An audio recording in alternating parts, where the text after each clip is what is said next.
Хәерле иртә, Татарстан дәүләт телевидениесе татар телендәге тапшыруларын башлап җибәрә. Туры эфирда яңалыклар чыгарылышы студиядә Идел Кыямов. Җәмәгать урыннарында һәм транспортта QR кодларны куллану республика парламентарийларының игътибар үзәгендә. Дәүләт советы утырышында халыкның санитар-эпидемиологик иминлеге турындагы федераль законга өстәмәләр тәкъдим иттеләр.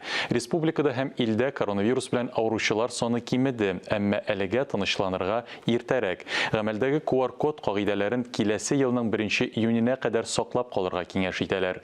Утырышта 2022 елга һәм 23-24 елларга планлы бюджет каралды. Икенче укылышка 533 төзәтмә кертелгән. Киләсе елда казнага 300 миллиард сум акча җыю, 324 миллиард сум акча тоту планлаштырыла. Бюджет дефициты 24 миллиард сум. Парламентта вакытлы басмаларга язылу бүләк ит хәйрия акциясе дә узды. Халык ышанычлылары шефлыкка алынган учреждениеләр, интернат-йортлар, мәктәп һәм авыл китапханәләре өчен газета, журналларга язылуны рәсмиләштерде. Дәүләт советы ил президенты Владимир Путинга Яшел үзәнгә хезмәт батырлыгы шәһәре дигән мактаулы исем бирү турында мөрәҗәгать итте. Россия президенты ковид белән авырган кешеләрнең сертификатларын ярты елдан алып 1 елга кадәр арттыру турында вице-премьер инициативасын хуплады. Шул ук вакытта гражданнар табибларның һәр 6 ай саен ревакцинация узарга кирәклеге турындагы тәкъдимнәрен онытмаска тиешләр. Бүгеннән республикада QR код бирү буенча яңа кагыйдәләр эшли башлады. Ул вакцинаның беренче компонентын ясаткан кешеләрдә дә барлыкка килә. Әмма вакытлыча 24 көн гамәлдә була. Хөкүмәт карарына кертелгән үзгәрешләр бүгеннән үз көченә керде. Бөгелмә шәһәрендә җәмәгать транспортларындагы проблема һаман шишелеш тапмый. Октябрь уртасында бердән-бер автобус паркы бөлгенлеккә чыккан иде. Өстәвенә прокуратура тикшерүләре автобусларны куллануда җитди кимчелекләр булуын ачыклады. Автобуслар ЮХИДИ рөхсәтеннән башка газ белән эшләүгә күчерелгән. Вакытлы автобуслар 80 мең халкы булган шәһәр өчен аз. Хакимият пассажирлар йөртүгә тендер игълан итте. Кешеләр тукталышларда сәгать буена автобус көтәргә, таксида яки җәяү йөрергә мәҗбүр. Шуңа күрә хакимият пассажирлар йөртүгә кабат тендер игълан итәргә мәҗбүр булды. Җәмәгать транспорты проблемалары турында тулырак Вести Татарстанның якшәмбе көнгә атналык йомгаклау чыгарылышында сөйләрбез. Тукай районында кыш гриппы таралу куркынычы сәбәпле карантин кертелүе турында хәбәр иткән идек. Ширле йорт кошлары Калмаш авылында табылган. Берничә көн эчендә Калмаш, Югары Байлар авылларында һәм Яңа Бистәдә 2500-дән артык тавык, каз, үрдәк юк ителгән. Кыш гриппының чыганагы Тукай районындагы Бытбылдык фермасы. Хәзер территория сак астында, керү юлларында кисәтү билгесе куелган. Хезмәткәрләр тарафыннан санитар таләпләрнең үтәлешен, терлек азыгының сыйфатын контрольдә тоталар. Фермаларга тагын 4 айдан соң гына кошлар үстерергә, биналарны җентекләп эшкәртеп бетерергә киңәш иттеләр. 22-26 ноябрь көннәрендә Казанда Глаголица 8-нче бәйсез әдәби премиясе финалистлары җыелды. Глаголица яшьләр өчен халыкара проектны Бәхетле тарихлар хәйрия фонды оештыра. 5 көнгә Казан илнең әдәби башкаласына әверелде дияргә була. Быел конкурска дөньяның 19 иленнән 1400-гә якын эш килгән. Конкурсантларның күбесе Россиянең төрле шәһәрләреннән. Катнашучылар саны буенча Мәскәү алда бара, 2нче урында Казан, 3нчедә Санкт-Петербург. Барлыгы 120 автор. Однажды учителя скинули мне, точнее отправили ссылку на этот конкурс. Укытучылар миңа бу 8нче бәйсез әдәби премиягә сылтама җибәрделәр. Һәм мин анда катнашырга булдым. Сайлап алу турын уздым. Казанга туристлар хикәясе белән килдем. Казан бик матур шәһәр. Миңа барысы да ошады. Шигырь язган чакта октан кара калган кебек, җирдә изебез кала. Кемнәр генә күрер ул эзләрне? Күрерләрме? Безгә билгесез. Күз күрердәй эзләр түгел ул. Без салган юл, сихри, серле эс. Глаголица әдәби премиясында минем инде 2нче тапкыр катнашуым. Бу ел минем җибәргән әсәрем татар теле иленә сәяхәт дип атала. Бирдә инде мин үземнең татар теленә булган мәхәббәтемне бирергә тырыштым. Һәр номинациядә иң яхшы 3 эш сайлап алына. Приз фондына Глаголица альманахы, Татарстан, Россия, хәтта чит ил язучылары белән мастер-класслар, экскурсиялар һәм бай мәдәни программа керә. Бу премия бик үзенчәлекле. Беренчедән бәйсез, икенчедән 2 телдә, менә Татарстанда 2 дәүләт телендә алып барыла номинациялар.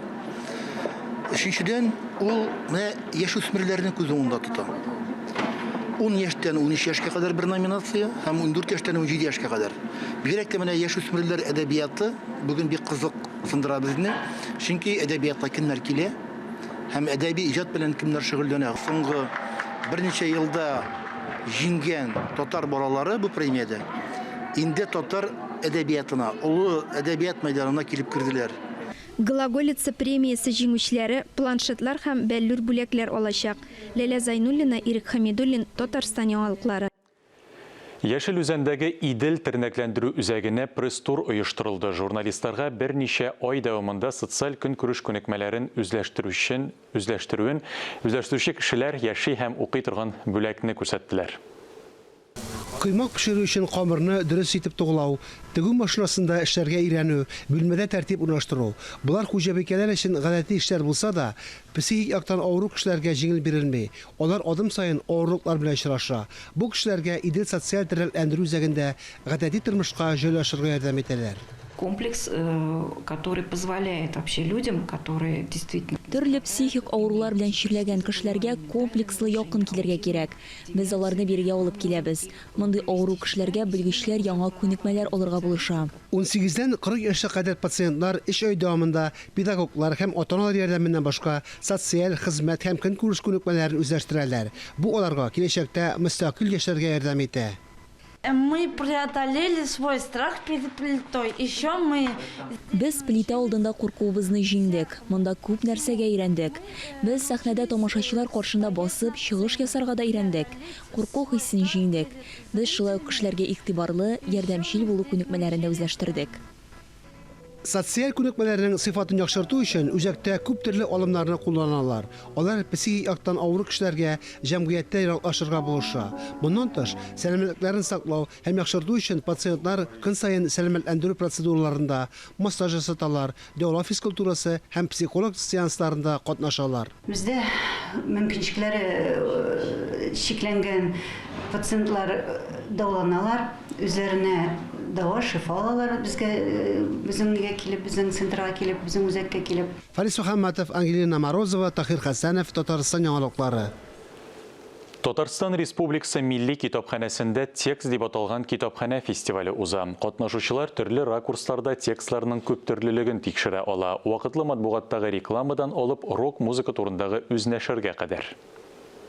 Милли китапханә яңартылган бинага күчү белән күп функциялы креатив мәйданчыкка әверелде. Аның китапларга карата да роле үзгәрде. Аларны саклаудан тыш китапханәдә яңа текстларны булдыруда да актив катнаша. Китапханәчеләрне бер урында туплый, яңа берләшмәләр булдыра, төрле экспериментлар өчен җирлек, белем алмашу һәм яңа проектлар өчен илһам бирә. Шушы уникаль тәҗрибәсе белән Милли китапханә текст фестивалендә катнашучылар белән бүлеште. Мәскәүдән безнең шулай ук коллегаларыбыз, хезмәттәшләр килделәр. Алар үзләрендә булган уңай тәҗрибәне, ягъни китапханә эшен бүгенге көн замана таләпләренә яраклаштырып, модернизацияләү, камилләштерү, укучылар белән ничек аралашырга, фондларны ничек тупларга, конфликтлы ситуацияләр килеп чыккан вакытта аларны ничек хәл итәргә.